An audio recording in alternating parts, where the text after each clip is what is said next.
2018 was an amazing year for PSVR. There are bound to be some disappointments. I've played a decent amount of the PSVR games that released this year, but I haven't played everything. So I worked together with SoloVision to discuss our most disappointing games of last year. Some of these games aren't bad games, but they just didn't live up to our expectations. So let's get into it. Bravo Team. On March 6th, I picked up a game that I was very excited for. This game was Bravo Team.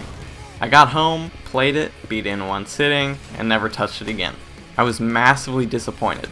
After Supermassive Games' previous beloved VR title, Until Dawn Rush of Blood, a lot of players were excited to see what they could do with the shooter, especially because it took advantage of the aim controller. What we were left with was a repetitive and boring shooter, and the price tag was way too high. Ark Park.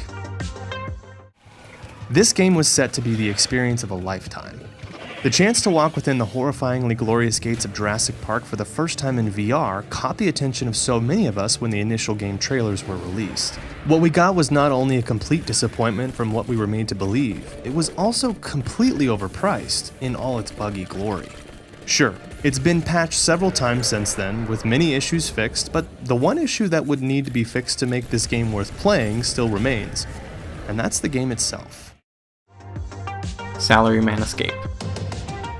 Oasis Games is a VR publisher that has put out several titles. I'm a big fan of their simple but fun pixel gear, so when I saw the trailer for Salaryman Escape, with interesting visuals, catchy music, and unique level designs, I was excited.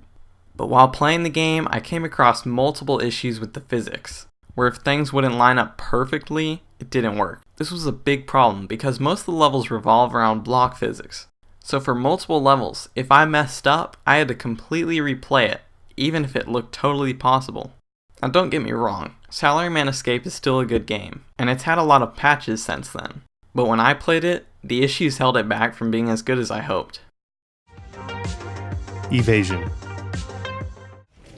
Now, I know there's going to be a lot of people that disagree with me here, but while keeping in mind that this list is about the biggest disappointments in 2018, I felt it necessary for Evasion to be here. Now, I want to be clear. There is definitely a workable game here, and many people enjoyed what Evasion had to offer.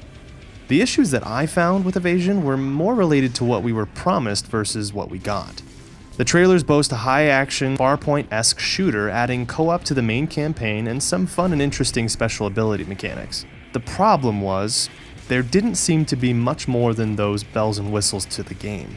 The story was lacking heavily, variation in enemies was limited and unsatisfying, and the special abilities were not as shiny and new as we had thought. Couple all this with a $40 price tag, and this is easily a letdown in my book. Torn. I love adventure games like Apex Construct and Red Matter. So when I saw the trailers for Torn, I got excited. It showed multiple unique environments and a mysterious story. This alone had me excited. And while the story and environments in Torn were great, the gameplay was not. It has you grabbing objects in each room of the mansion to connect circuits. I enjoyed these puzzles at the beginning, but after realizing that the whole game was the same exact puzzles repeating over and over, I was really disappointed. The story made playing through the game worth it, but the gameplay held it back from being as good as I hoped it would be. The Inpatient. The Inpatient was a horror title we were excited to see hit the PSVR in 2018. It had a AAA look along with a near AAA price tag and was an exciting new addition to the Until Dawn franchise. The look and feel of this game from its trailers seemed to show that this is one of the higher production value games that we were going to see in PSVR to date, and anticipation for it grew steadily. The problems came as soon as you enter the reality. The game mechanics are okay at best, but what made for true disappointment with The Inpatient was the limitations when interacting with the world around you. Top it off with minimal scares, a drawn-out and generally unengaging story, and you're left with an okay-ish mystery story experience with a AAA price tag. Keep in mind, it's not to say there isn't something here, it's just not what it was made out to be. Dream Match Tennis. Surprisingly, we only have one PSVR tennis game, which is Dream Match Tennis. And unlike some of the other games on the list, this game is actually really good. The tennis mechanics are spot on, and it's really fun to play. But it was disappointing because it lacks multiplayer, which is what everyone was hoping for from a tennis game. Multiplayer would make this a must-have game. It's still really good, but not the best it could be. Code 51 Mecha Arena. When Code 51 was first announced, it seemed like the PvP mech arena style shooter many of us were waiting for. The gameplay was fast-paced and well executed, and the multiplayer seemed like it would boast some real replay value. Sadly, Code 51's release was rocky at best. With only a small handful of maps, no campaign, only one game mode, not to mention poor sound design, settings marked as soon to be added, this game was a mess. Since release, however, the game has improved significantly, though the game still just doesn't seem to live up to its initial hype. The initial release seemed to leave a bad taste in a large margin of players' mouths, causing the game to suffer from a lack of player base as well. There's a game here, but the early release of this title may have been the nail in the coffin of this obviously unfinished and not ready for retail game. Roller Coaster Tycoon Joyride. I am very passionate about the Roller Coaster Tycoon series, and the same goes for PSVR. So when I heard that a PSVR Roller Coaster Tycoon game was coming out, I was excited, but also very skeptical. Ever since Atari bought the rights to the series, things have been going downhill, but I was still optimistic about it.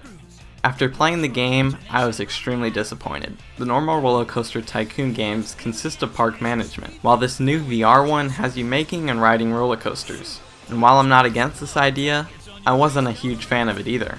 They couldn't even do that part right. The coaster creation is pretty good, but riding them is terrible. It's slow, and they added gun mechanics, which seem like they're in there because they thought the coaster itself wouldn't be fun. The game has a lot of glitches too. The only bit of fun I had in the game was when I made all the tracks boost tracks. The game is just not good, and really disappointing as a big fan of the series. Crisis of the Planet of the Apes. When first getting my PSVR, Crisis of the Planet of the Apes was my most anticipated title, as I'm a huge fan of the most recent trilogy. It was such a letdown to see how this game turned out.